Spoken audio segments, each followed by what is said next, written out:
Giving you something that's real. Tell me how you really feel. Now that you hearing the thrill. I was all on my own. Now we're looking at it home. Spit the dish up from the dome. I look at we gone and this is the thrill. Welcome to the thrill. Giving you something that's real. Tell me how you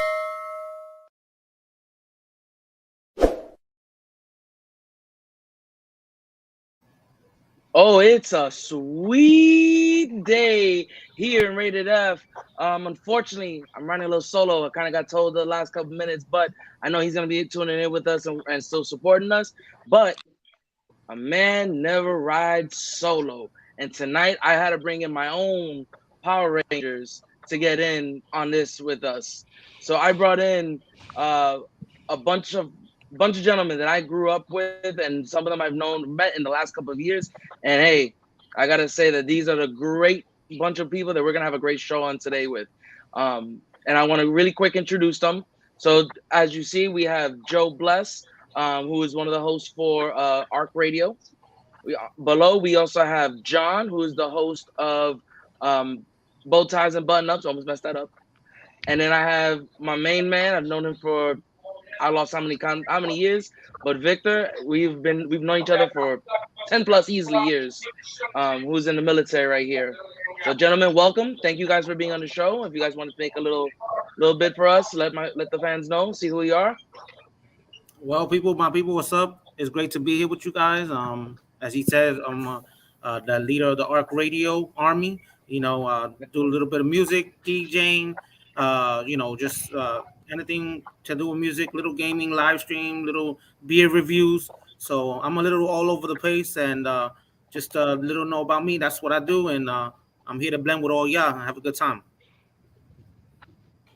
Thank you for being here, John. What's going on with you, my man? It's good. How y'all doing, man? Hey, my name is John English, man. I'm from New York, originally down here in Orlando area now. Um, as far as what I do is, I've been a photographer now for about 9 years. Started out doing that. I love art, period. So photography just came easy. It allowed me to actually visualize what I wanted to see and put into concept to from paper to pen or pen to paper, or in this case from camera to print. So but yeah, other than that, I've been doing that. I just got finished doing a job maybe a couple hours ago, man. But I'm also a podcast host. I started that some years ago, based off of men's mental health specifically. On that, just kind of talking about the things that we generally don't talk about amongst ourselves. We kind of keep that internalize it, and as men, we don't really like to vocalize our feelings, right? Most of the time, we kind of try to just deal with it in our own way, and we can that only gets in the way. So my podcast is about talking about it. Let's talk about it. So yeah, and just so you know, we are all kings. So that's a photo I put up there. But Yeah, yeah, short kings for the win always. That's it. short kings. Word up. All right. Thank you for having me though, yeah, Felix. I appreciate it, man. No, of course, man, of course. Yeah, and you were a photographer for my wedding. We've met that way, but I mean, great dude to talk to. I love every time we hung out or we've met up. It's been spot on. We need to hang out more though. No doubt. We could definitely make that happen, man. And Vic, man, give a little bit on you, man. I know a lot of people are gonna want to hear more on your side too. Yeah, how you guys doing? I'm Victor. No, like Felix says, I've known him, man, a long time. I can't even keep track anymore. But been watching this podcast and this show for years. I know Robbie and him personally. They're both really good guys, and I'm just really excited that we had this conversation earlier this week about, ironically enough, about men's mental health and how we just don't want to talk about it for whatever reason. So I practically begged them to put me on here, and I was just really proud and fortunate to be sent and invited. So just really glad to be here. No, man, no doubt. And we had a great conversation that one time, it's a couple of days ago actually when you were here. And I think leading into what we're gonna talk to today, guys, it's a real big. I think especially having John here, who focuses on men's mental health, and then just of what's happened recently.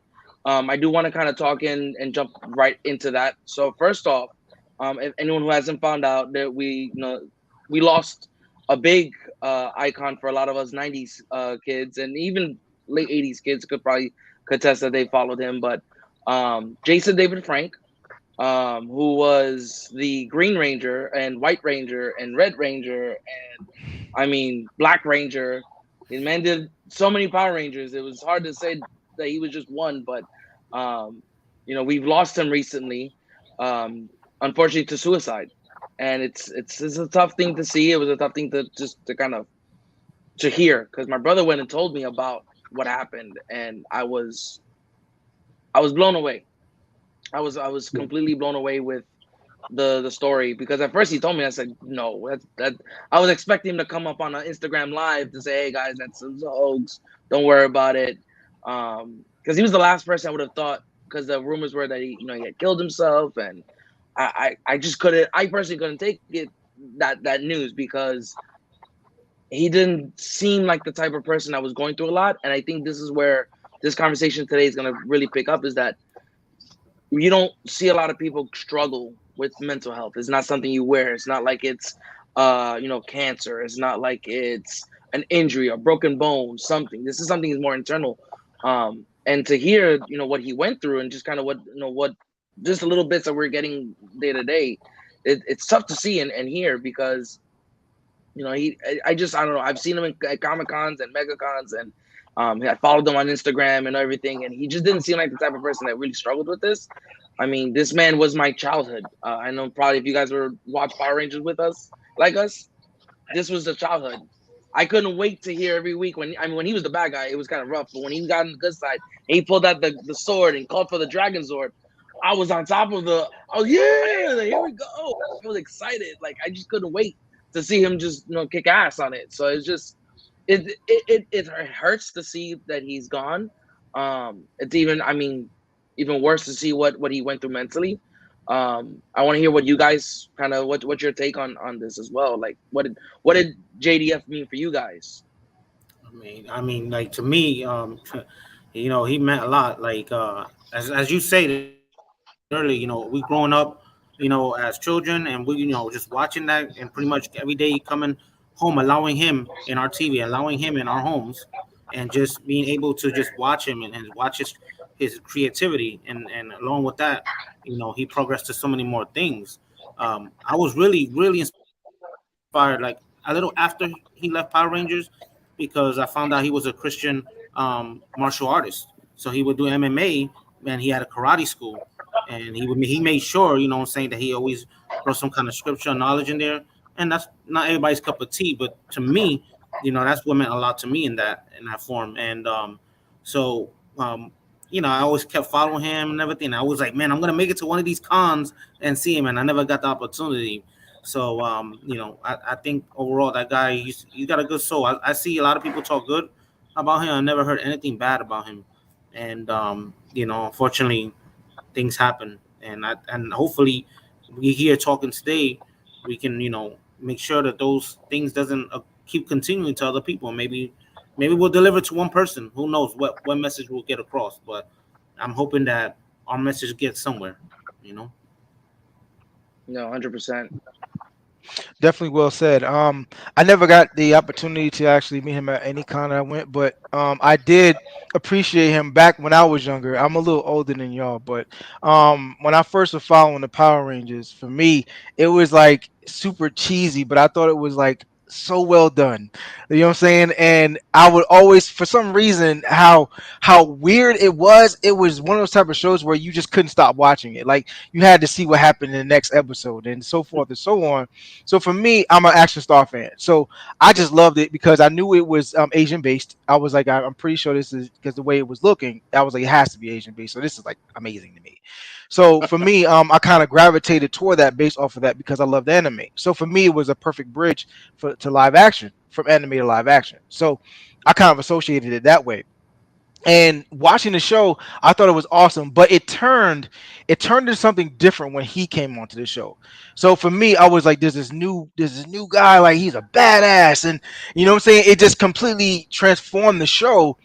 I think from me, from when I remember when I visualized it, I feel like that was a turning point for when it went from a good show to a great show. Yeah. When he actually came on, and was that character and played that character, because he started off like you said bad, but then when he turned to a good guy, is the way they introduced his character. It was like amazing. It was like, oh my god, like this is so dope. This guy is such a badass. You know what I'm saying? So that for me, that's how I felt um in watching the Power Rangers. But it was definitely something that was for me heart wrenching to hear. You know what I'm saying? To actually hear when he passed away because I had lost a cousin some years ago to suicide. You know what I'm saying? And it was hard for me to actually deal with, mainly because I felt as though I let him down. You know what I'm saying? Like I felt as though I let him down because I had a men's show talking about men's health, and I didn't get an opportunity to share my stories with him, like share my podcast with him, because this was a place for him. This is a place for those that are feeling like they have nothing left. And I'll go into detail a little bit more about why I feel as though we get there. But that's just from a personal standpoint, a personal experience that I have in this as well. So, but that for me, it broke my heart to hear it because I'm like, there was so many lost opportunities for him to live. But yeah, that's how I see it. No, no doubt, man. And I mean, like you said, like, JDF hit hard. He was, I mean, he came in. I love this story when he came in, how he got introduced, everything about it. When he came in, that was it. I said that was my dog. No matter where he went, once he became, especially when he became a good guy, because I couldn't rock with him when he was a bad guy, but when he was a good guy and the Dragon Zord with it was with the other Megazords, that was it was a wrap. It was it. Vic, what about you, man? What do you think? What was your, I mean, what did JDF mean for you? First off, sorry, I couldn't hear you guys out of my headphones, but man, this dude, I know he played a bunch of characters and stuff on the show, but he was the White Power Ranger, man. Like he was so cool. It just like for some reason as a kid, that's all I remember about Power Rangers is the white. Yeah, that it's just iconic to me. Um, and yeah, to Felix's point, it's crazy that somebody like that, essentially somebody that we all considered a hero, can struggle so silently. And to John's point, man, you imagine if that show was happening now, and the way we binge watch stuff. I mean, we couldn't get enough of it. We'd watch the entire series in a week, and it would still hit us all the same just because of the type of character that he was. And I think he spoke about the type of person he was. I haven't, normally when stuff like this happens, you have one or two people that'll come out of the woodwork, and hate on him. But I mean, look at that face, man. That dude was just everywhere he looked. He was either just really happy to interact with fans, and he just looked so grateful and so humble to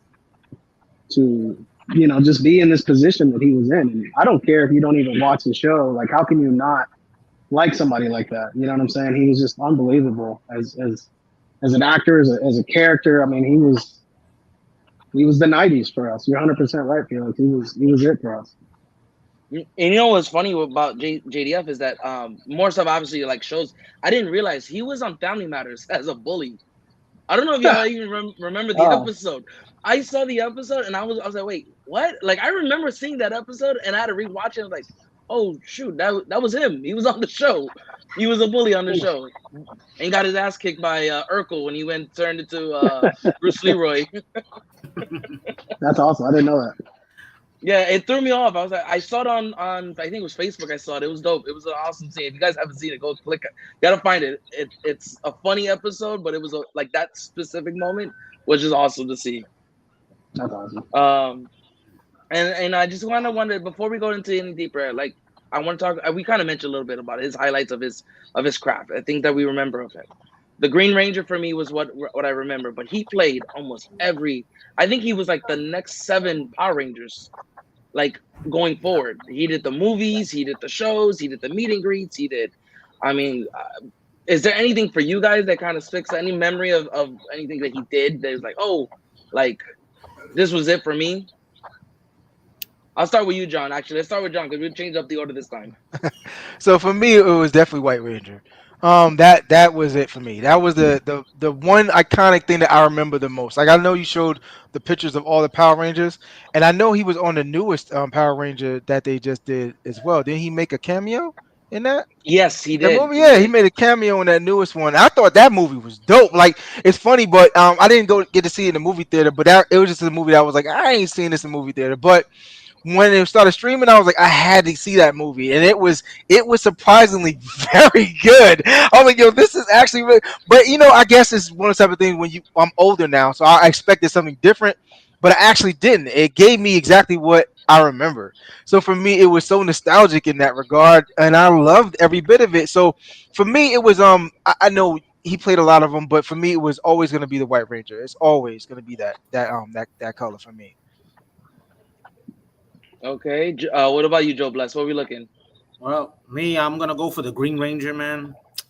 The Green Ranger was he was like you said, he was a badass man. Um he was like the hidden character. You know, like if you play Mortal Kombat, you always try to unlock the hidden characters.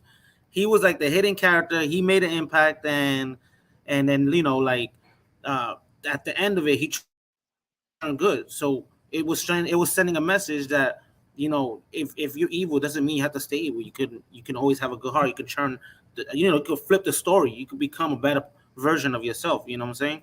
So for me, that was a ultimate message for me. And I don't know, man. To this day, like I even saw one episode one time on YouTube. It was the Green Ranger versus the White Ranger, and they were fighting each other. I was like, oh man, this is fire. And the Green Ranger was just evil, trying to take over. But so that Green Ranger dude, that character sticks out, and I don't know, man. I just got to take that one, man. Vic, what about you? What are we looking? I agree with John, man. And that White Ranger, man. I know he played. I mean, he killed every role he was in on that show. Let's not disrespect his talents. But man, that White Ranger for me was it, man. That dude was just so cool, And I'm 31 years old. Man, I'll die on that hill. That dude was a bad dude. Like he just he just had this aura to him. And like I said, it's just I hate to focus on one role. You know what I'm saying for an actor like that, but when you knock a role out like that, man, like how can you not? I know me and Felix are big Batman fans. I think Christian Bale's a terrific actor, but that's Batman. Like every time I see him, I'm like, oh, that's Batman, and then he's whatever else. And for John is he's a Power Ranger, man. That's through and through. He's a I, Power Ranger. I agree, man. Listen, when you like speaking about that, when you said Batman, when you think about DC Comics, right? There's two iconic Mhm. characters you remember. There's Batman and Superman, right? Yep. Okay, number one. This is number one. But when you think about the Oh, Power Rangers, number two. so but when you think about the Power Rangers, you automatically think about him first. Like honestly, Yep. and it's Yeah. so funny because he came later in the shows, but all the rest of that original cast, the one person that you remember more than all of them is JD. Like seriously, man. Like that's the one character I remember, but it's because of that position they put him in, that character that they gave him. He destroyed it. So he made it his own. He made the Power Rangers his show. Like you know what I'm saying? Yeah. Like it's crazy how it turned into you wanting to see him every time you watched the Power Rangers. Like honestly, that would be the main reason for me. That's why I said that was a turning point for me. Is the why I started really enjoy. I thought it like they elevated the show once I saw him. I'm like, this is it. Like this dude is the coolest dude on TV. Like you know what I'm saying? He had the slick back hair with the ponytail. You know what I'm saying? He kicked He has major. such a Butt. he He has kicked such major a butt. early '90s look to him. If you think Yeah, about it. yeah. He had that. What's his name? The karate dude, man. I forgot his Uh, name. With the slick back hair too. The come on, help me out, fellas. The dude that broke arms all the time in movies. Hey, It was Steven Seagal. Steven Steven Seagal. Seagal. He Oh, had Yes.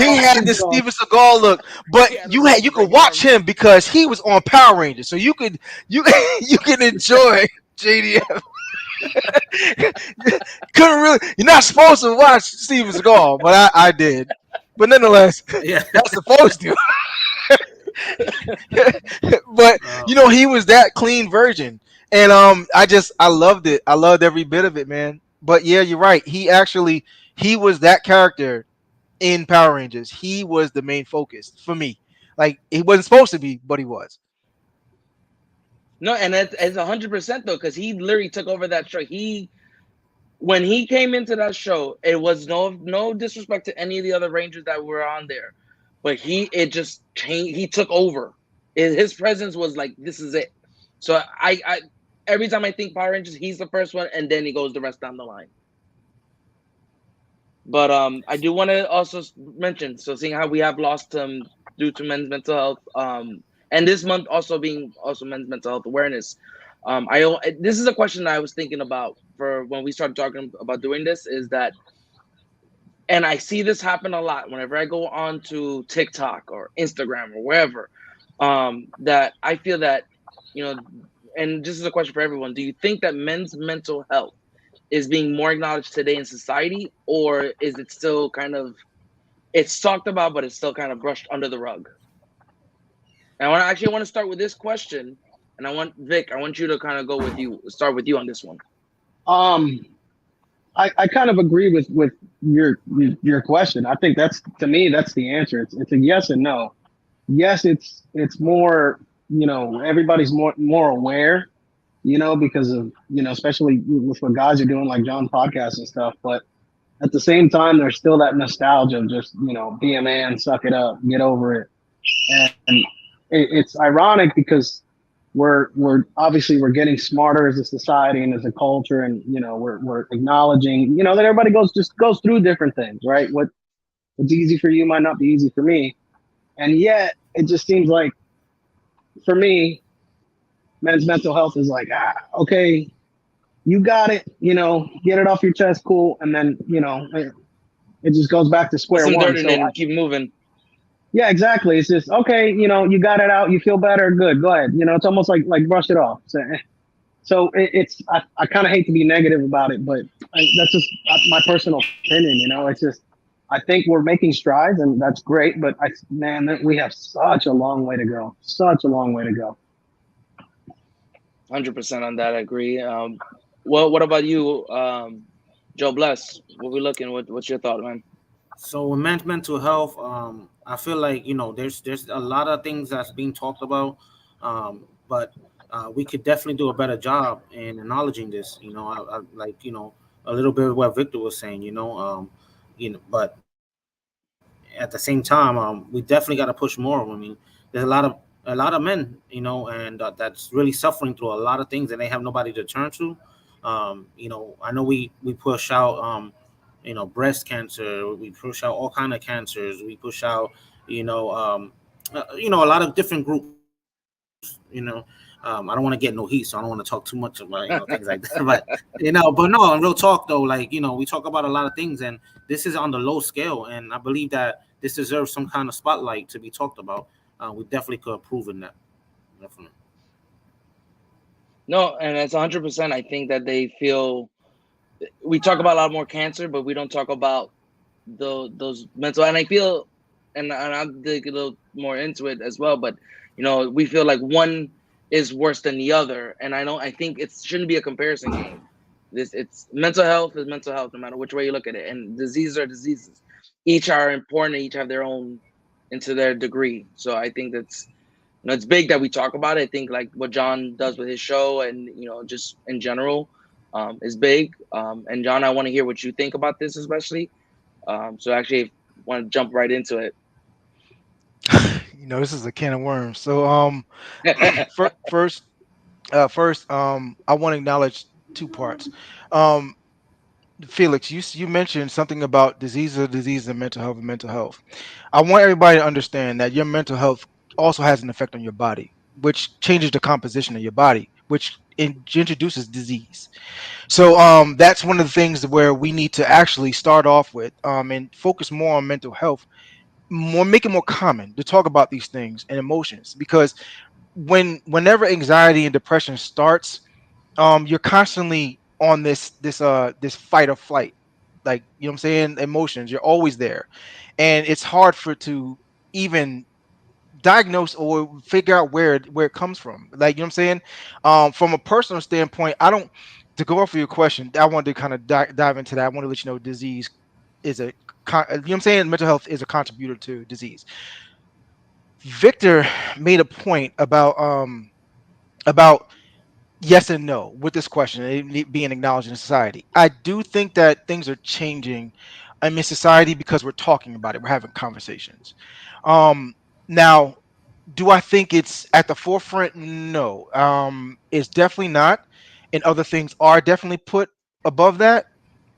But I think that's mainly because it's it's an afterthought for us. You know what I'm saying? It's one of those type of things where it's more like it's the people feel like it's just now, like it's present, like it's present. It hasn't. It's nothing that has been going on for all of these times. I'm just not gonna. You know what I'm saying? Like I killed myself just because I wanted to today. No, that's not what happens. There is a process. That process starts with something that happened, and it snowballs. It just continually snowballs and gets bigger and bigger and bigger and bigger and bigger, so that individual feels as though that there's nothing else that can be done. Like that's why it happens. It just doesn't just happen. So I think right now in society we have this issue with men, and it's mainly because from men to men, men feel as though that they could just deal with things because we're men, right? It's very unfortunate to even have that type of mentality. Why is it that you feel as though just because I'm a man I can handle you disrespecting me and doing all these type of things to me and just get over it, right? It's okay. So, and that's the way we're viewed in society, is that we can handle all these things because we're men. We have muscles. We have muscles. So these muscles, they kind of transform. For some reason they feel as though just because we have muscles that we up here, that these muscles can maintain this. This is a muscle as well. You Yeah. know what I'm saying? Like it's a muscle as well. So I feel as though that we need to now acknowledge the fact that we have emotions just like everyone else, just like women do, right? We have emotions as well. We share those same emotions. How we deal with them are different, and I think now we should change that. We should now deal with them the same way. Be able to vocalize how I feel. You know what I'm saying? Be okay with hearing how I feel, and acknowledging the fact that I have these emotions and say, I understand you have these emotions. How can I help you? How can I help you? And that's not being something that's being of importance. It's not important to actually say to someone that, just say, hey, I see there's something wrong. How can I help you? And if I can't help you, where can I get the resources to help you? How can I get the resources to you? Like, what do we need to do to get to that point? And from a personal standpoint, for me, that's where it was really actually seeing outside of myself, being able to finally see outside of myself by someone else saying, hey, there's a problem. There's something wrong. You're not the same person you were, or are. What is wrong? And we need to talk about it. Allow yourself to have these emotions. Say however you feel. It's perfectly fine. You're in a safe place. Say it, and we can go from there. And I was lucky Yeah. enough to have people around me to do that. You know what I'm saying? Because I didn't even know what was going on. And most of the time, these people assume that when people commit suicide, they already know what's wrong. Like they know what's wrong and they just can't deal with it. So they kill themselves. You know what I'm saying? They have this assumption. And most of the time with depression and anxiety, whatever depression, they don't even know. They have no idea what's going on. Like for me, I had no idea what was wrong with me. I couldn't vocalize that. And even if I wanted to, I felt as though I was being judged. So now you have all of this. Like you have all these emotions now. You're saying to yourself, okay, I don't even know how if I could talk to this person or trust them with this because this is how I'm feeling. You know what I'm saying? And how do I say that without them being offended or them telling me it'll be okay? This is just a season. God, pray. You know what I'm saying? Where you don't, I think that for me, I personally think they've done all of that. They've prayed. You know what I'm saying? They've tried to do all these things and waited out. They tried all these things and none of it was working. So 100%. I'm for me, I think that society has just put so much on our shoulders, man. Like so much weight. There's so much weight. And it's unfortunate that we're not being lifted and saying, taking some of that weight off and say it's okay to be a man in society. It's okay for you to cry. So say it's okay for you to have these emotions because they're valid. But that's Yeah. my take. No, and you know what? And I'm going through the comments. I've been posting them on the screen I've been catching them, and like this comment right here, from Anise saying hi for watching. It is her saying, past trauma could had been passed. That is a big thing that people don't talk about. Is like sometimes it's not just like I'm depressed. Who wakes up and says I want to be depressed? I don't think anyone really wants to ever say that. But something has had to happen to trigger that. So what is it that's triggered this event? Is it a trauma from a physical abuse from a spouse, from a parent, from the neighbor even? There's a lot of things that go into it. And abuse could be sexual assault. It could be physical assault. It could be mental assault. How many times the bullying thing is now being looked at, but how many times that abuse of being told, oh, you're nothing, you're fat, you're short, you're this, you're that, it eventually messes with your mind, and Yeah. that will eventually lead into so many other things. Why do you think there's so many gunmen in school? Why do you think there's so many other issues going on? Is because of that past trauma that people have been seeing, and it starts as a youth and it keeps going to the adult. And when you're not told how to deal with it young, it affects that progress. Yeah. And I think one thing I used to see, and I was, I was a short, fat kid, trying to make it, in sports, and it You was still look tough good because though. I always appreciate that. You still look good though. And but it was a hard thing to keep telling. Well, you're too short, you're too fat, you're too this. People be surprised with the fact that I could do things, and I was like, it would put me mentally lower. Even though I know I could probably play as best as their best player, it would still kill me mentally because I know personally I was like I can't do it because they've been telling Yeah. me I can't do it. Yeah. I've you we share the same you know shortness there. So I think absolute trauma is actually comes in many forms. You know what I'm saying? And I feel like that past trauma, it's hard to actually diagnose without help. You know what I'm saying? Like you can't identify what that is, and until you actually get help. And we should normalize actually going to get help. Go to a therapist. I'm going to just say it. Well, let's normalize saying I'm not okay. You know what I'm saying? Like she said, it's okay not to be okay. It hundred Nancy, percent. good. Nancy, that is huge. And but we don't know that as men because we need to be strong, right? We need to be strong. So, and that's for me. I think being called short for so many years. I still get called short, and 46 years old, but I still get it. I don't care, you know what I'm saying? Because I'm like, I feel like you. Like I'm like, I could probably do that better than you anyway. You know what I'm saying? So, but well, whatever. I had to go through, and we had to prove ourselves, which again kind of goes through that whole process of trauma because now I have to constantly prove myself. I have to constantly prove myself to you that I could do it. I have to constantly make sure that I'm providing for my wife and my household, and constantly be on edge. Constantly have to do these things, right? That's pressure, and that pressure comes in all types of forms. Whatever that looks like for a man, it's introduced in that way. So you constantly feel like you have to do these things and be this person, be this way. And for him to be a celebrity, and in itself is enormous pressure. Enormous.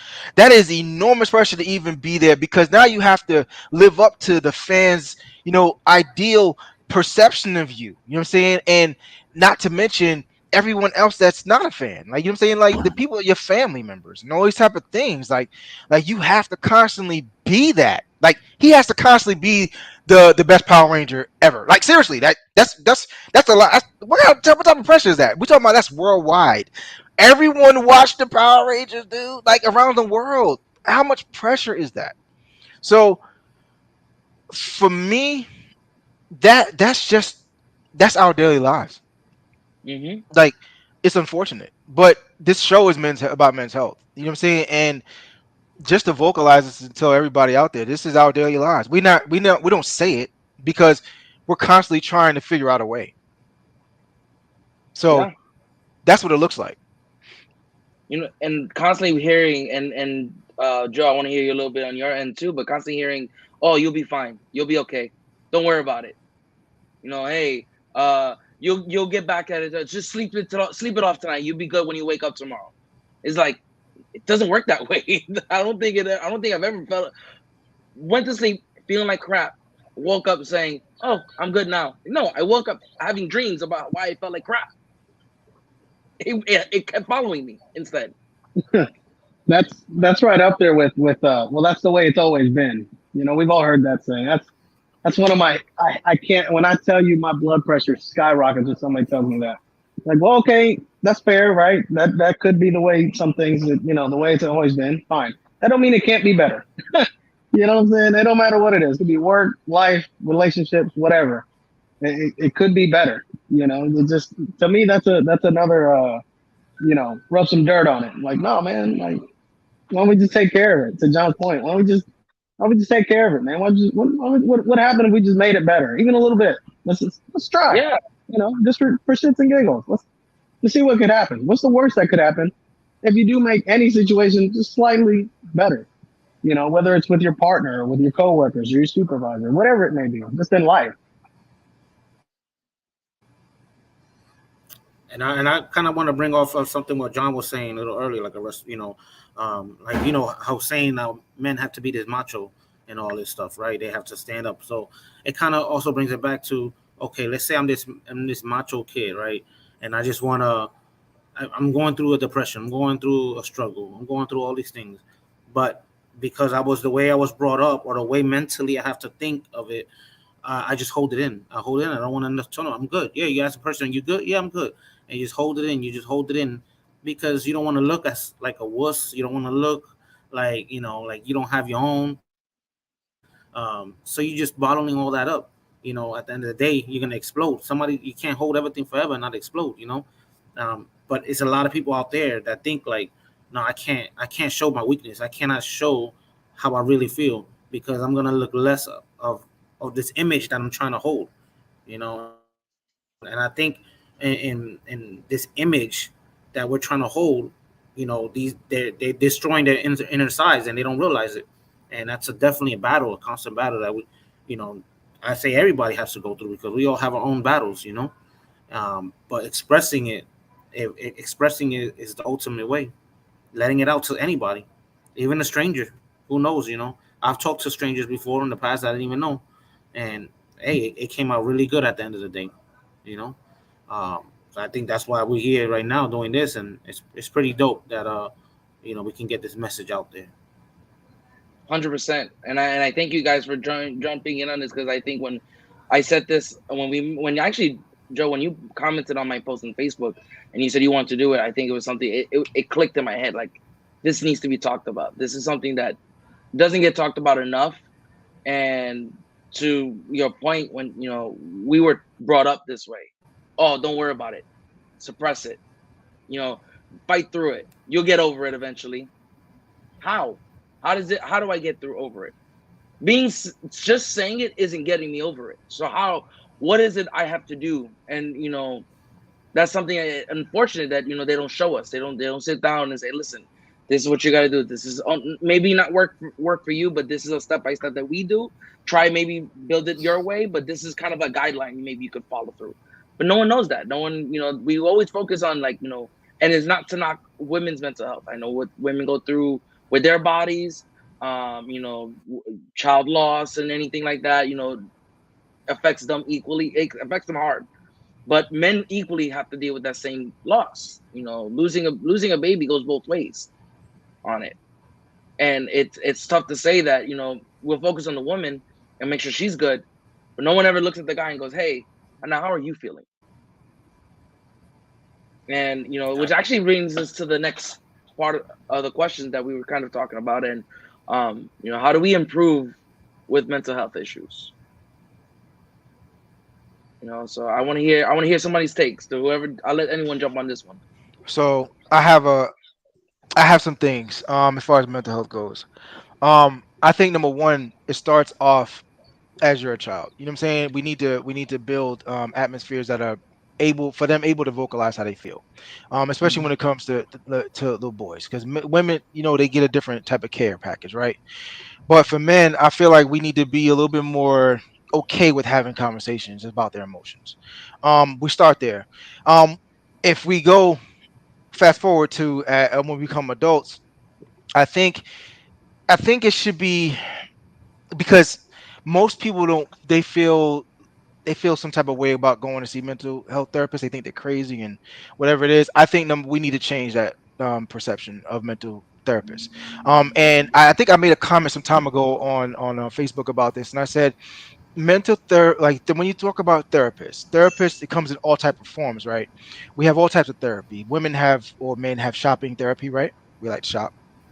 And then you have the mental therapy. You have the therapy for your body. So you do things like you go to the gym, you work out to heal. And I recently started doing massages, massage therapy, like all these type of things. They tap into all of who we are holistically. So we need to be able to be okay with tapping into that and actually healing all parts of our body.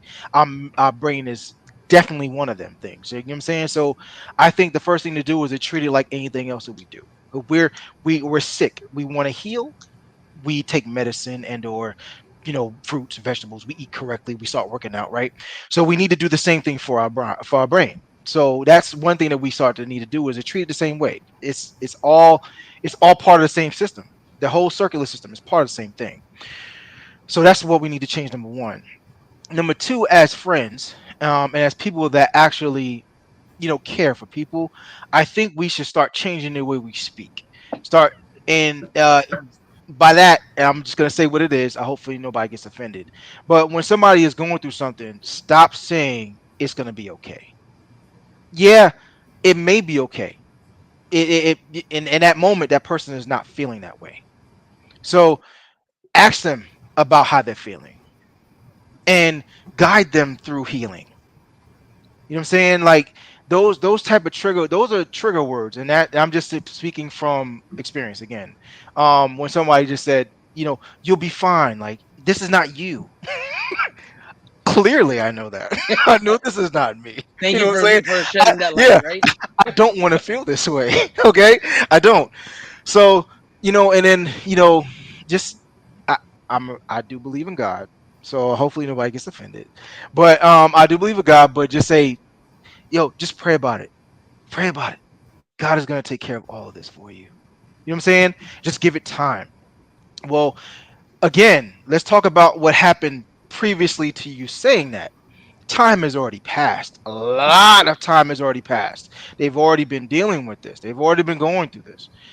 So I think that we should also introduce God, but also introduce other forms of help because it can only help you as much as you want to help yourself. So in those moments when you actually felt as though you need to end your life, that was will. That was your will. He gave us that. He gave us the will to make our own decisions. But also he gave us the strength and to actually go get past it. But if you in yourself and you said that in your will you said this is the end of my life, that was your choice, not his. So that's why I'm saying that we need to actually introduce other forms from the human side. Spiritually we can introduce that because that is always like spiritually to me. I did the same thing with I was in my moment I was praying, but I also was meditating. So I was trying to bring in taking in myself because meditation does something different than prayer. You know what I'm saying? It's internally, it's in here speaking to myself and kind of getting that out. But before I would always pray before. So that's why I'm saying that it's so many different things that we can do. We still need to trust God. We still need to have faith, but also take help, get help, get help. I saw a therapist, all those type of things, because in the body, in the human form, we still need these things. We still crave these things. We still crave attention. We still crave love. We still crave all these things. And that's where you're going to get it. So that's just my 2 cents. No, that's great 2 cents. I want to hear Joe Oh, Vic. Bless. What? Oh, Vic. All right. Well, so yeah, a little thing that I believe that we can definitely improve is, yes, we definitely need to, find multiple ways to do it. If your way is expressing, if your way is expressing yourself, or if you feel like you need to maybe jam to a song, because I know sometimes I can hear music and it'll turn the mood out around real quick.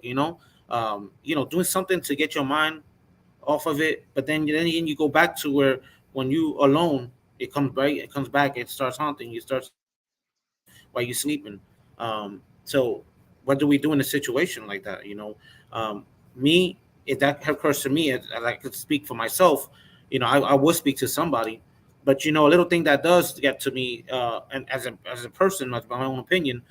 When people they'll cut you off when you're in the middle of expressing yourself, and then they say, "Oh well, I experienced this. This is like sometimes we just need somebody to hear us. We don't want to Yeah. hear about your story because they always cut you off with your story, and then at the end of the day, like I didn't even get everything off yet.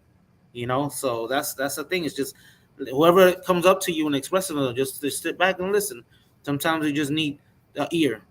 It only takes a few moments, just to sit back, listen, and I believe that's how we can definitely improve that mental health issue. Just listening. That's all. We don't have to say our history. We don't have to say our side of the story.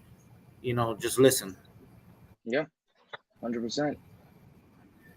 Vic, there's a question that was put on the comments. I do want to put it up, but I want Vic to say his piece, and then I'm gonna post this question because it's a really good question. That was just actually put in the comments.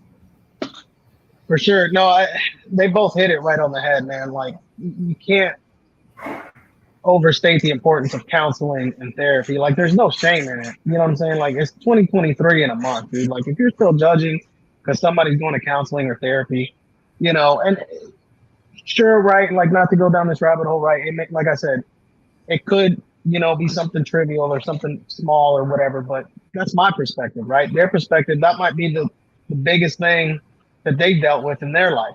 Some people are just that fortunate. You look at everything Felix has gone over the last couple of years. He's probably a little bit, tougher emotionally and mentally now than he probably was a few years ago. So maybe now these things won't affect him the same way that they would affect me because I haven't gone through those same things. You know what I'm saying? The big thing that we also have to do better is men, but really just society in general, is communicate. A, learn how to communicate, and B, to Joe Bless's point, communicate effectively and fluently.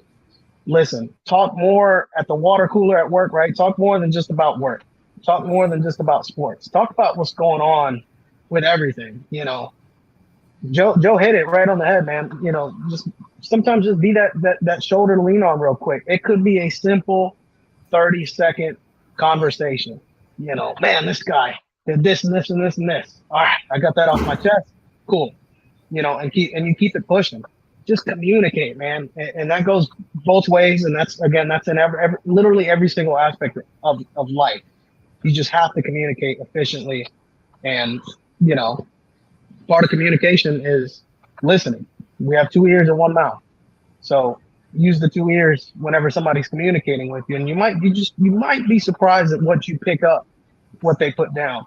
And the big thing for me, and I know Felix will relate to this, is find what works for you. I can't tell you how many days I've had, some tough days at work, right? Life, family, kids, whatever. I hit up the boys in the Call of Duty group chat.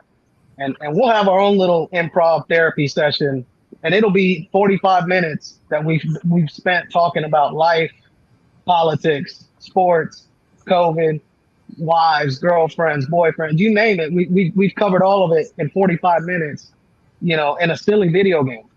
You know what I'm saying? So just find what works for you. And to John's point, find if the gym works for you, man, by all means, go to the gym. If you don't like going to the gym, find something else that's healthy. Go for a walk. Just find whatever works for you. If I'll tell you right now, me personally, I I can't tell you how many times Felix and I have texted each other, "Hey, you gonna get on tonight?" And we'll send a little. If somebody gets offended by this, I don't care because it's hilarious. Look, the Dave Chappelle, Clayton Bigsby sketch. When he was the black white supremacist, and he, if you got hate in your heart, let it out. I can't tell you how many times we've sent that gift to each other. Like, hey man, my boss pissed me off, my coworker pissed me off. We'll send that gift to each other, give us a good little laugh, and then we get on the game and we just, we start just having fun. Just having fun with your buddies, man. That's like I said, that's free therapy right there. Oh yeah, 100%. Saved. 100%. Anytime it's ready to go, it just it's on my favorites. If you haven't, by the way, if you still haven't watched the Chappelle Show after this time, that's on you, not me. Go watch that show. That's still one of my favorite skills. That one and a couple other ones which I won't mention right now, but there's a couple of them that are just Yeah, I love that show. I could watch it. But 100%. there's a question that popped up on here. I am gonna answer this part of too, but I do want to answer this question because I feel like Mhm. this question here is big. I think it's actually really big. I think Nancy hit it on the head. And she asking, it's a two-part question: is how do we feel about the circle, family, friends, acquaintances effects on your mental health? And what can we as spouses, moms, or women do to help? And I want to touch on this question really quick. And this question here is big because I think family, friends, or anybody that you come into contact with can affect your mood.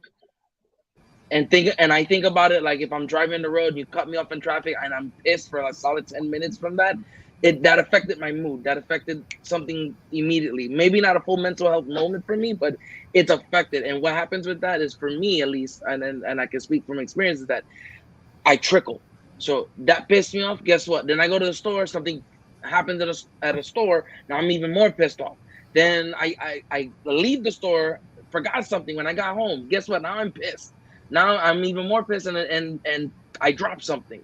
Now Anise is looking at me going, babe, what's wrong with you? And I'm like, nothing. And now I'm pissed. And she, but no, there's something wrong. No, just leave me alone. Now I've escalated this further. And I think those little things can affect. Family does the exact same thing. And I've seen that happen where I'm home, relaxing. I get a message from my family, and that message isn't what I thought it wasn't a message I was expecting to ever even get negatively. And guess what? I'm already on DEFCON 5 because of that. Now I've affected my mood. And sometimes that effect, because of all those events, puts me in this rut for a solid week, month, sometimes just a couple of days, but sometimes it goes extended because I've left myself in there. Because the biggest thing about being depressed or being in any type of mental health state is that you hold yourself into that mindset. And I think as family, when you see that, and that's where you can maybe say, hey, what's wrong, and let us, maybe not right away, because I'm first to be like nothing, because that's again what I was taught. Just eat it, you'll be fine. And then I forget that sometimes you have to just open up. And so when I open up hours later, now listen, this is what happened. This is what's going on. This is what I'm feeling. And we clear up what happened. Then it's like, oh, okay. Maybe I looked into it wrong. Maybe I should have thought about it better. But, it's that moment where you get to speak. And I think one thing Anise does really well is read my bullshit. And she reads my bullshit very well when I'm saying, no, I'm fine. And she's looking at my face like, really? And like, I'm fine. Okay. Then 10 minutes later, I'm like, okay, I'm not fine. Okay, let me talk. Because now she's guilted me almost to say it, but it's just it in a good heart. She read my bullshit. She read I was lying. And I think one thing women can do to help out, and spouses, moms, whatever, is read the bullshit, because we're lying 99% of the time about how we're feeling, because we don't know how to open up. We don't know when it's okay. I think that's the hardest part, is the trust factor of it. Is it okay to open up and feel vulnerable? And I think I have moments where I don't always feel vulnerable to say that, and I'm like, hey, I'm in a vulnerable spot right now, and I want to talk. When my dad passed, I talked, but did I open up to all my efforts? Did I really try and say, let me get all of it out? No, I sat in it for a solid 6 months because I was thinking, if I sit in it, I'll work through it myself. And not that nobody else tried, but it was just kind of like, hey, how are you feeling? I'm all right. Okay. And just, they heard I'm all right and just kept moving. No one ever asked, are you sure? What's going on? Like, how's you feeling? Like, are you physically okay? Are you mentally okay? Those are things that I never got to see. I didn't see right away. And I think Anise did a great job jumping on that. And I think if more women did that, and overall, if your wives do it, or if your girlfriends do it, or if your mom's out there and she does it for you, amazing. But there's a lot of people that just don't talk about it because it's not okay for them to talk about it. And actually, I was looking up some stats earlier, and it says nearly 1 in 10 men experience anxiety or depression on a daily basis, but less than half of those men nearly will ever seek treatment. 60% of men will experience a traumatic event in their lives compared to 50% of women. That's an outrageous number to think of. 60%. I don't care on what it could be. 60% of anything is nuts. But that's just on my end of it. That's what I think. And Nancy, thank you for that question. Gentlemen, I don't know if anybody wants to jump in on this question as well because I feel like it's a Yeah, good question. to Nancy, or to your point too, man, I got to give credit to my wife. I think the big thing, man, is when it comes to spouse, partners, whatever, just don't judge, right? Whatever that method of hey, you got it out of your system, cool. You know, that's your thing. You go do it. You know what I'm saying? If you like to go shopping or you like to go to the gym, hey, by all means. I Felix knows this. Many times that I care to admit, I'll come out of my gaming room and my wife will just look at me and just laugh, and I'm like, "Why are you laughing?" She's like, "Well, I heard all the insults you were throwing on Call of Duty," and she'll just laugh, not laugh at me, but she'll just some of them are funny, and she'll just laugh, and I'll be like, "Yeah, sorry," and then just keep it pushing, and vice versa. If you want to go eat, a little bit of ice cream or whatever, a little treat yourself, well, do it, man. Just don't judge. You know what I'm saying? And just keep it flowing. I think that's a big thing too. Is like I said earlier, whatever works for you, and hey, cool. At this point, if you're married, if you've been married long enough and you ain't figured out what works for your spouse may not work for you, that's a separate conversation. 100%. You want up, Joe? Or you? Nah, I mean, yeah, y'all nailed it, man. I can't say nothing more right there. Y'all hit it on the spot, man. Like, what more can I say in that right there? You know, Yeah. Yeah. some good stuff here, dude. Some good Yeah. stuff.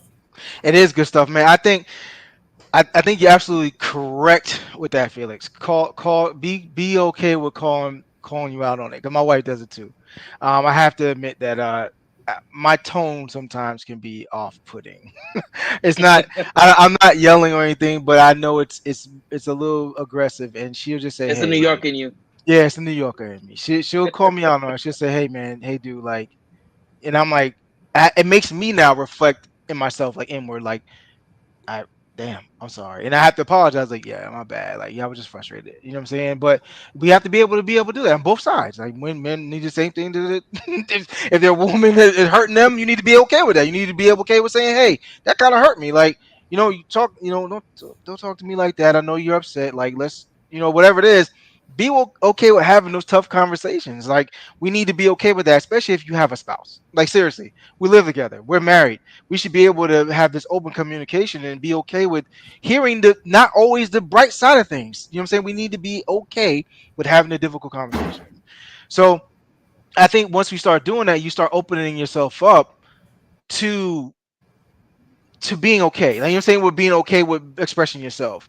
Um, I wanted to go back to first of all, Nancy, that was a phenomenal question. But yes, as far as being able to friends and everybody, be okay with talking to you, be comfortable with talking to to that person that's not okay. If you know they're not okay, be comfortable with that. And make the setting, don't just introduce yourself and just start talking about it. Make the setting to where it's natural, the way you can have the conversation. Don't just openly come out because then they're gonna be on guard. And then now you put yourself in a different position. So you don't definitely want to be offensive. Like, you know what I'm saying? Like, if you're gonna do it, put it into a space that's welcoming and that they're able to talk. So however that looks like, you know what I'm saying? Everybody's different, but just try to make it somewhere where it's not like you just coming at them and, what's wrong with you? And I don't understand what's going on here. Like, type of thing. Like, don't just make it more welcoming and just talk to them. Keep it comfortable. Keep it comfortable. Just make it as comfortable as possible. That way they're going to talk to you about it. If you even need to be relatable by saying something that you went through, by all means. Sometimes I feel as though when people do that, they're trying to take on the conversation. So sometimes when people try to take over conversation by putting themselves in it, for me, I feel like you okay. But cliffhanger said, but trust. made a comment about trust. That right there is huge. I think the reason why most men don't actually openly have conversations is that is trusting another man with that information I provide you, right? Because that it can be used. You always feel like somebody's going to use it against you. Like, you know what I'm saying? I think, well, that's the perception anyway, is that, okay, this person has this. I gave them this information. They can use this. So definitely trust that right there. I don't really know how to combat that, to be honest with you. I always try to go back and forth with ways of doing it. And there is no real way of doing it. It's just that you have to build that I guess you have to build that trust with that person in order to feel comfortable with Hmm. that. With telling them. And you know who you could trust, I guess, for the most part. You have those people that you know you've done some real dirt with, and you got them as much as they got you. So you can share the information with them as much as you can. I have that person. That I definitely, this one guy, I just met him down in Florida. Not even a life, like not even a lifer that I know. I just somebody I met that we shared some information with that I won't share, but we shared some information, and we have As that out of relationship. trust. Yeah, it's out of trust. We have that relationship, and that's me and him. We have that closeness, so we're able to share that. But that's what you need to find. You need to find somebody that you can share that with, and be okay with talking about your emotions. That way, you can actually express them, and you can go to another day. 100% on that. And I think to that question that Cliffhanger added is to trust is it's tough because like you said, if you don't have that person that you can sit there and say, I grinded with you, I dug in the dirt with you, we went through some stuff together, it's gonna be tough because without that, the next thing you look to is to look to her family, your spouse, or somebody else. And when you don't have those, I think where we notice a lot of issues, and you see a lot of people have those issues. It also, though, on the flip side of that, is that when you have those people that you thought you trust, and they break that trust, and then you get all these extra stuff that happen, killing themselves, killing others, because of that loss of trust, because they lost that person who they said this is the person that I'm riding with, and then you lose that, it eventually it eats at you. And then he also mentioned this. So what do you do about toxic family or friends that can affect mental health? Vic, I just saw their face. I've never seen you look to a face like that. I want you to jump on it. I'm chomping at the bit on this one because me and you had this conversation the other night at dinner. Um, and the Cliffhanger, by the way, future world heavyweight champion of the world. Um, cut him off. I know that sounds, blunt, direct, whatever. Cut him off. If you haven't figured out in life that sometimes you got to take care of yourself, you got to take care of your spouse, of your kids. And again, Felix knows a little bit of this backstory. I won't put all my business out there, but recently I had somebody in my family that they stepped over the line habitually, and I said, you know what, it's a wrap, dude. Like, bye, cut them off. I'm sorry. There's just no room. There's just no room for that anymore. You know what I'm saying? Life. If we haven't learned by now, whether it be COVID, family, friends passing away, or one of our heroes passing away, committing suicide like this, life is too short. You don't have enough time. You don't have enough days on this planet to be worried about negative and toxic people. If they're hurting you, if they're hurting your circle, your family, your group of friends, whatever, hey, that's cool. Don't even waste your breath on them because they're genuinely not worth it. And that's something that comes with hindsight, and that's something that comes with a little bit of wisdom. I'm not Yep. too old. I'm only 31, but that comes with it. In your 20s, you're kind of like, maybe this person. No, if you want to be in my Everybody's your life, boy. you want to Everybody's your homegirl. exactly. If you want to be in my life, if you want to be here, you'll be here, man. That's one thing, and I learned that even when I was home last week in Florida. If you're gonna be here, you're gonna be here. To me, it's that simple. I know, obviously, I'm not saying you got to be there all day, right? Everybody's got lives, everybody got things to do. But if you make that effort, man, that's how that trust builds. To the earlier question, that's how that trust builds. When you see people putting their 50%, so you can put your 50%, and sometimes they put in a little bit more, sometimes you put in a little bit more. That's how that trust builds and rolls off. But I'm sorry, I didn't mean to jump in with this question. As soon as I saw that question pop off, I said, nah, you you cut them off, bro. It's, life's too short for negative people, man. I'm sorry. You gotta go. 100%. And Joe, do you have any input on that? On that same question, I'll put it back up to so you can see it. So yeah, no, definitely, and a lot what y'all saying the same thing, but at the same time, it's like people think, oh, because they're your family, they're your blood, that you need to have that stuck around. You can't, break the family. You can't be the one that breaks the camel's back, as they say. You know what I'm saying? But no, man, anybody that's toxic in your life, you don't need that. Why do we need that? It doesn't matter if it's blood or not. You just keep it moving. You got to worry about yourself, your health, and everything. You got to keep on succeeding forward. You don't have time to have anybody weigh you down. You know what I'm saying? And that's kind of like, I was also looking at a little comment that Anna wrote about having a wife, having a spouse that's understanding, because a lot of men don't speak up. They keep it quiet. But it would be great to have that partner that gives it time and be patient and supportive, and that's great. I mean, you hear that kind of stuff, and it's like, oh man, that's a breath, that's a breath of fresh air. I'm like, oh man, because not, That's yeah, exactly what I feel like when I hear that. so it's like, man, now I can actually breathe. I could take my time. I could, now it's gonna be easier to be able to express myself, because it's on my time. But a lot of people, wants it fast, rush, and it's just you can't compact everything in this little time, in this little space. You gotta flatten it out, even it out. You know what I'm saying? And I think that was a great comment from Anna. And the trust thing, man. Toxic people, man. We gain trust by the way people affect and have touching moments in our lives. That's how we gain the trust. Hmm. I mean, if they decide to, be toxic and corrupt that trust, then nah, you know, sorry to say, but I said kick rocks, be out, see you later. I don't need that in my life. That's it. I think Nancy made a great comment on posted it here. It's like, if I cut you off, chances are you handed me the scissors. 100%.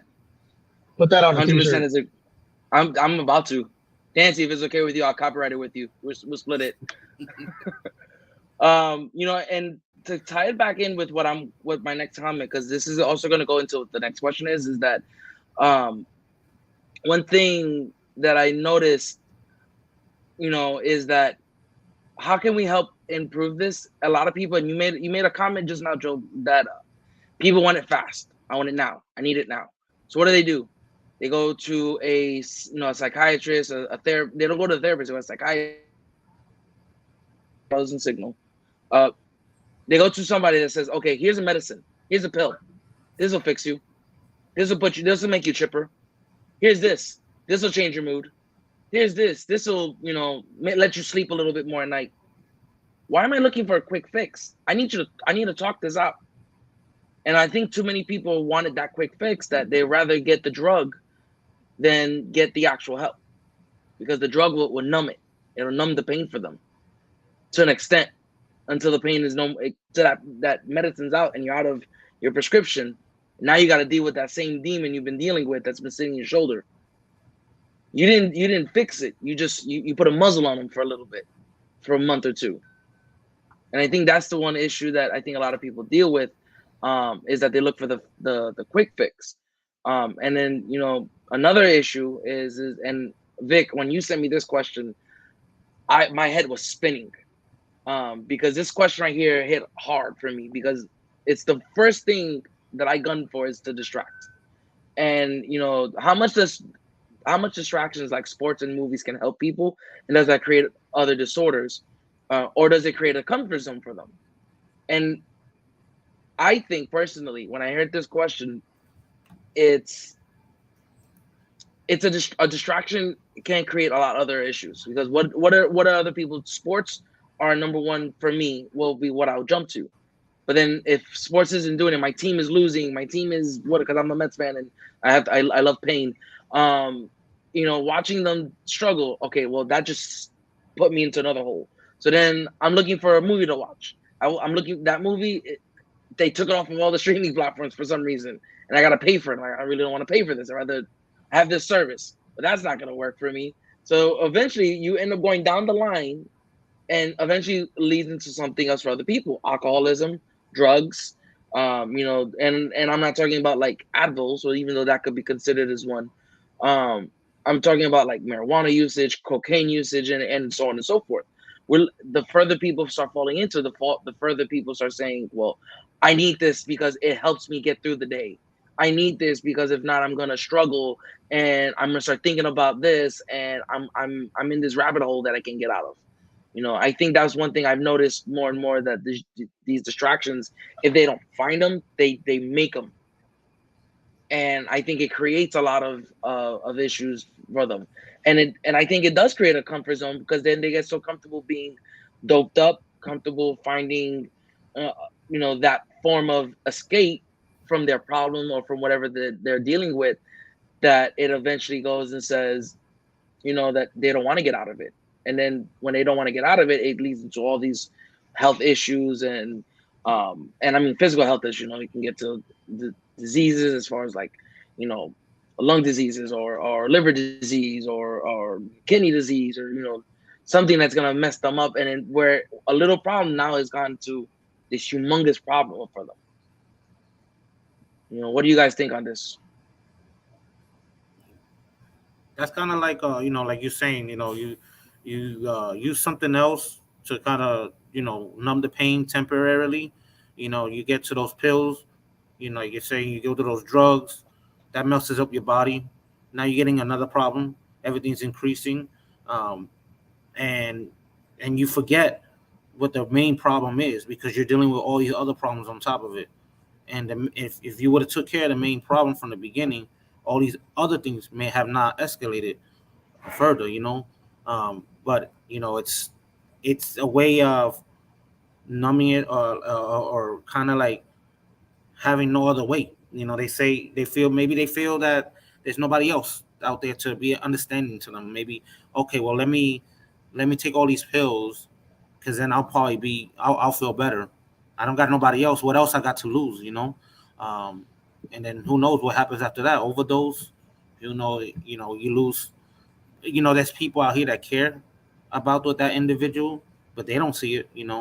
And I believe we as human beings, we got to show more appreciation to our fellow brothers, sisters, and just let them know, that they are a valuable person. And I think like that will stop a lot of suicides, a lot of drug abuse, and just a lot of physical anger, things like that. Because when you reach that level of, you feel like you got nothing else left. There's there's no telling what you can do, and nobody ever wants to get to that level. So yeah, I want to touch on this comment here with Nancy. Um, Couple of things. The first, I believe that we should change distractions into outlets. Let's switch it. Distractions and outlets are two very different things. Distractions are very temporary. Well, outlets, there's something that you are achieving ongoing, right? So whether it's you're a painter and you love to paint, just continually paint. Photography, you love taking pictures, just keep taking pictures. If what it does is it's therapeutic. It turns into therapy instead of a distraction where you just have that and it's gone, right? It becomes a skill. It's something that and it increases and helps you kind of like change your mind. That's the one thing I would say about that comment there. How much the distraction in sports can help. So they're honestly distractions. Social media is a distraction, and I recently had to disconnect from that as well, slightly. I came back a little bit, but not too much. But yes, it does affect it doesn't it makes you comfortable in that moment because it's something to do. Your mind is now is busy, so it just does that. But it is just that after it's gone and you're done with it, it's gone. So now you come back to reality and you're still dealing with the same issue that you had before. Your mind almost like a switch, right? You're in social media and you're doing whatever you're doing, but as soon as you're done, you go back to it. Your mind goes back to things that you need to do and or need to complete, whatever that looks like. So distractions are never good. Replace it with outlets. The thing that I want to talk about with Nancy, she said, I hear that about the meds. I agree to that, kind of. I do believe that meds are sometimes a necessary evil. Mainly because if you're at a point in which nothing is working, sometimes meds will be that differentiator, kind of bridge that gap. But it also is it can be used as a tool to see that it's not necessary. So I can only speak from my personal experience. I was on antidepressants, and the antidepressants, they were helping take away the edge, right, of anxiety. Stop having those anxiety attacks I was having. They were really bad. And but what they were doing was that they were transforming me into somebody that I was not. So they were making me this zombie kind of. So it wasn't until I actually saw that they were doing that that I stopped taking them. So it could be a key element for help, but at the same time, it could actually elevate and change to something else that you need to stronger. It's really all on the person. It's really the person actually that's taking it to saying, okay, what does this look like for me? You know what I'm saying? And but it, this also, you need to take advantage of the resource that's available. And hopefully you're gonna I know you're gonna share all those resources that we have, but Hmm. there's resources out there for that specifically, that could help. But that's a great question. And I'm not somebody that's for meds, but at the same time, I know what they can do. You know what I'm saying? I know they can be helpful to those that are at that point where it's just not, whatever that looks like. But it really is a balance. Like she said, it's a complete balance. And to that extent, and I'm not downing using the meds. I'm downing when it's your first choice. Right, right. If you didn't try to say, okay, look, what can I do to fix it? What can I is let me do this. Let me do this. Therapy. Let me try to do this outlet. But and nothing is still working, and then you go to it. Perfectly fine. I can understand that. But my only gripe about it, about what I see in today's society, is that you you don't feel good, you go and take the pill. That's the first thing Yeah. they want to give you, is that there's that miracle pill that's gonna fix it, but gives you the same side effects of what you're trying to fight.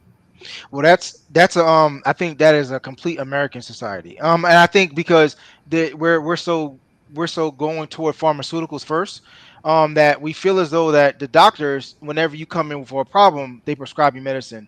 It's something that I saw on social media not too long ago, and it says something to the effect of, if the first choice of your doctor is to offer you medicine for a problem, they're a drug dealer, not a doctor. So, and I was like, that's 100% truth. When I look at it, and I'm like, man, when you think about it, when you go to the doctor and you tell them all these ailments that you have, like these things is going wrong, the first thing they want to do is prescribe you medicine, right? That's the first thing that they want to do. Instead of actually getting to the root of the problem and trying to fix the problem from the start and kind of gradually lead up to that point, maybe use that as a last resort. But let's try other things. And I am so grateful for my doctor to actually have changed the way he does medicine. And he actually started prescribing more natural things. Like for my kidney, he said, how about using parsley leaves? You boil the parsley leaves and use that in conjunction with these other things. But like I'm taking bicarb instead of other meds for my kidney, right? And I'm like, this is such other alternatives that's out there. Like there's other alternatives, and this is a link to mental health. You know what I'm saying? So I feel like we need to actually use alternative medicine, and kind of consider that before jumping into, what I'm saying, meds. But that's my, again, that's my 2 cents, man. But it's very important that we look at things a little bit differently. It's all in perception, and the way that everything is perceived, especially in this society specifically, it's all these things is important. Violence is important, and so is medication. Right. Those are the two most important things that's in American society: violence, war. I'm talking about war, and medicine are the Hmm. most important and most lucrative companies. We're going to call them companies that we have Companies. in this society. You know what I'm saying? So it's we're pushed toward these type of things, which is why in mental health we don't really focus on that, and people resort to violence, not just to other people but to themselves. They hurt themselves. It's all violence. So I mean, and we're actually not identifying the issues beforehand. So when we talk about past trauma, You know what I'm saying? I think that's 100% truth. When you talk about there's not enough focus on therapy, especially in the Black community, because there's a lot of untapped trauma that we never had the help. You know what I'm saying? From slavery when it ended, we never had that help. So of course that stuff is passed down, and that anger and everything that's out there is still present. So it's genetics. It's all genetics. It's not something that when people say just you can just get over it, it just happened.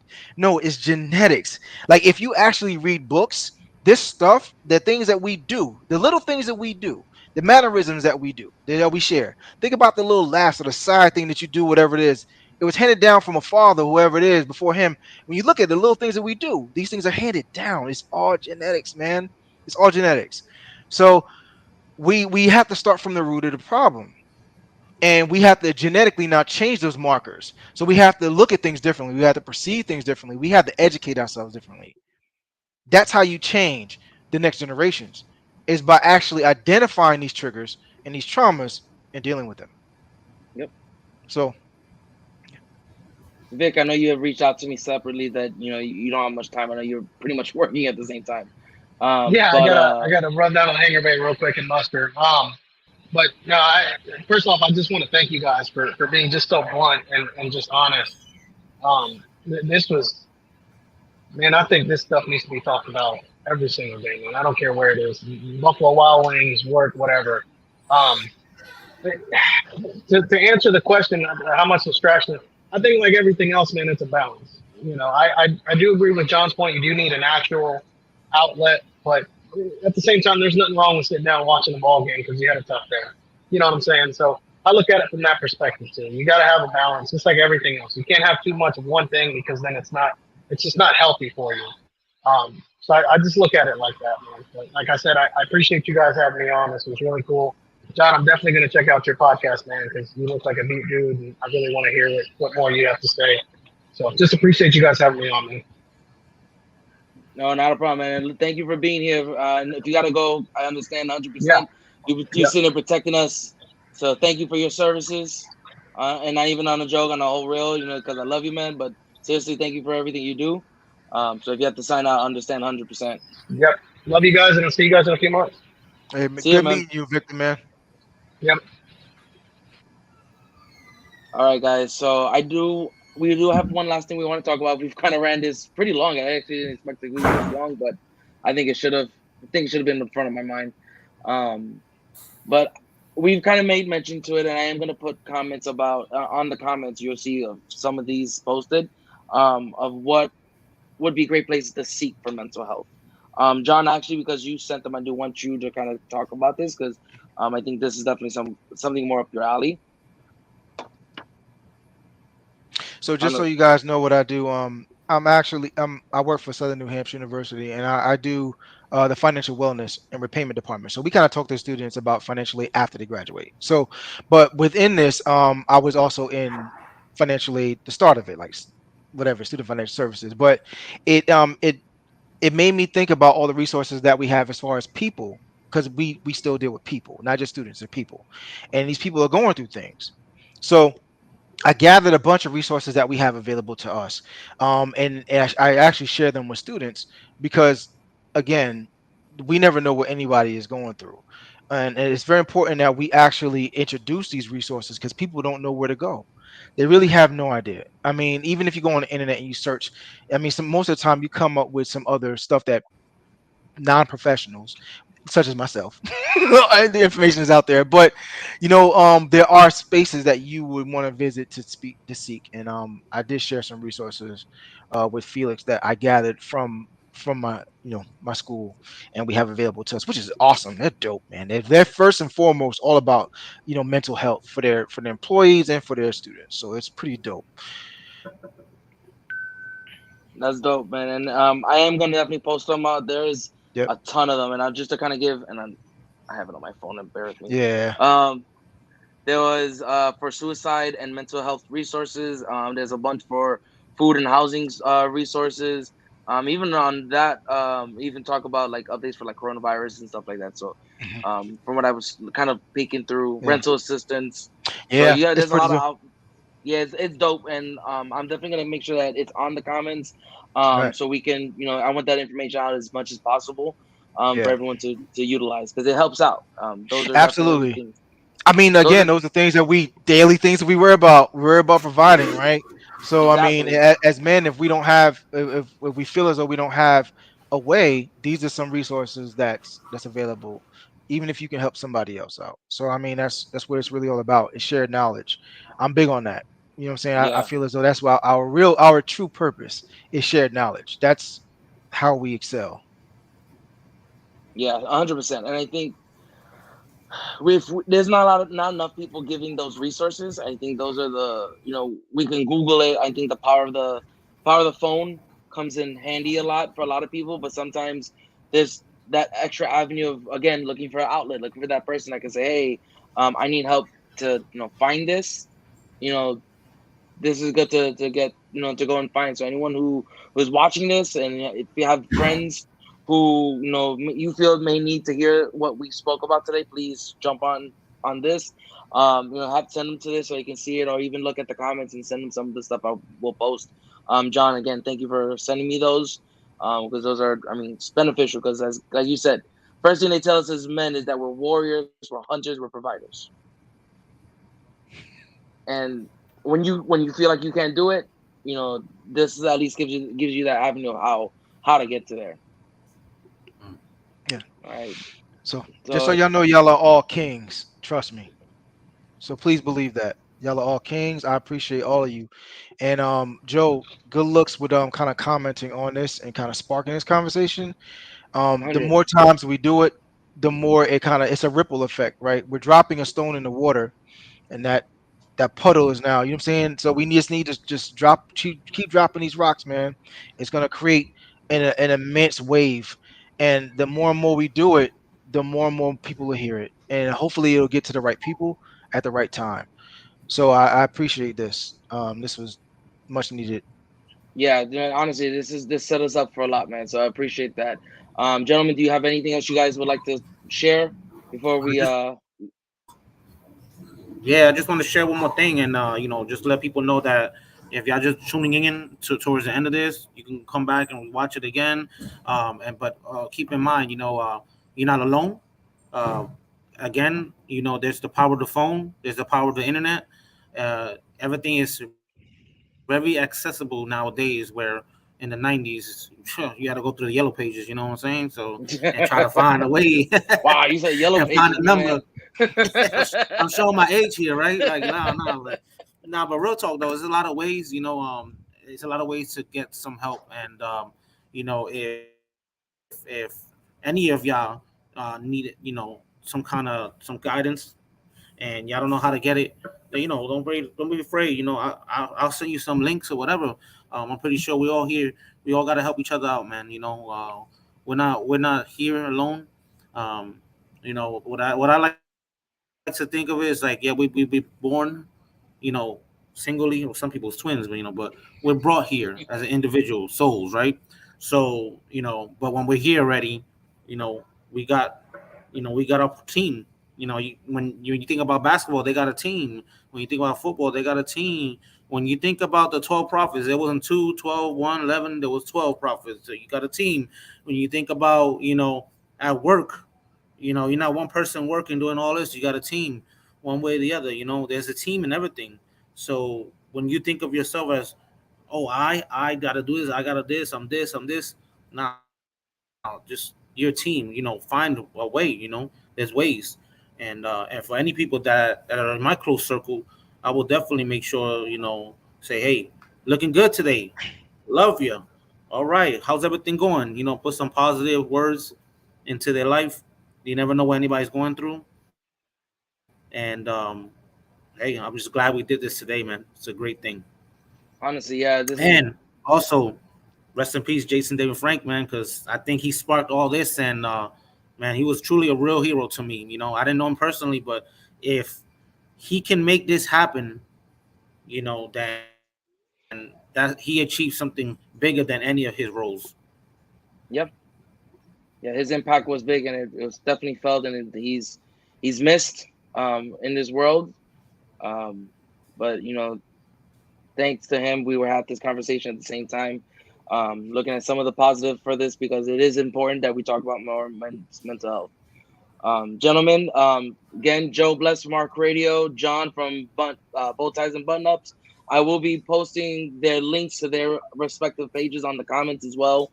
So thank you guys, everyone who's tuned in, everyone who jumped into the comments, your amazing comments, amazing questions that was brought up. We'll hopefully get more content for you guys. So always like and subscribe to our channels, each channel respectfully. And if you guys have any questions, obviously drop them in the comments. We'd love to continue talking about it. Yes, all right, sir. gentlemen. Have a great night. Stay blessed. Yeah. Wow, wow, this is the thrill. Welcome to the thrill. Giving you something that's real. Tell me how you really feel. Now that you're hearing the thrill.